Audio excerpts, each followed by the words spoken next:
皆様、今日は寝台特急那覇暁号をご利用くださいまして誠にありがとうございます。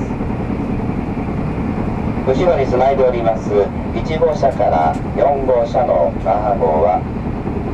昭和43年10月1日在生で中間の特急列車として登場いたしました。当時沖縄はアメリカの占領下に置かれており、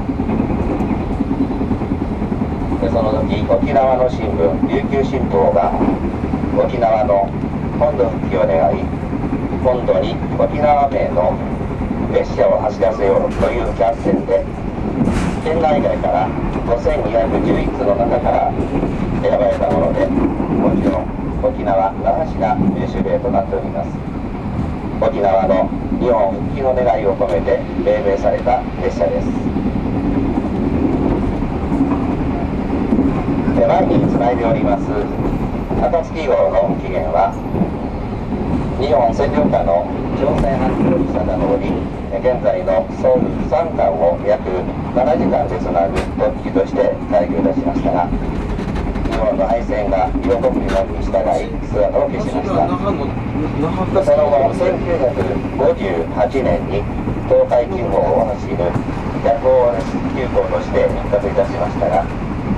1964年の東海道新幹線開業により廃止され、翌年10月新大阪と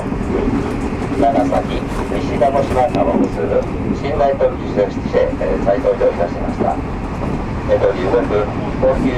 ホテルとも言われておりました。高度経済成長中は会社員が利用し、集団就職で関西に就職した人たちにとって暁での帰省は故郷に意識を飾る誇らしいことだったと聞いております。その2つの列車が2005年10月から那覇暁号と運転しております。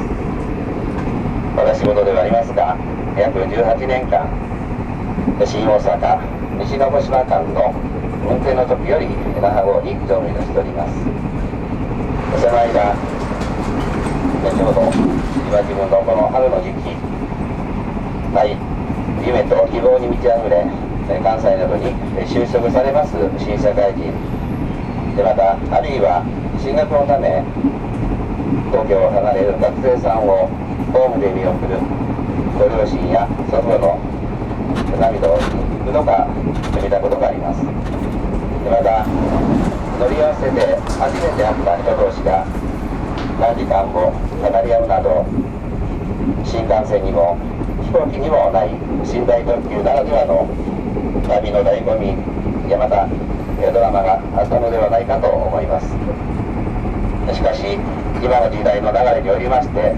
私たちも大変寂しく悲しく思いますが、あと13分ほどで半世紀にわたり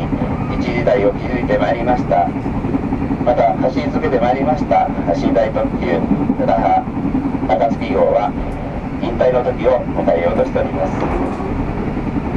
今まで那覇暁を愛してくださった皆様、本当にありがとうございました。開始後も皆さんの思い出に残り続けることができれば幸いでございます。皆様には長らくのご愛顧ご利用に心より厚く御礼申し上げます。ありがとうございました。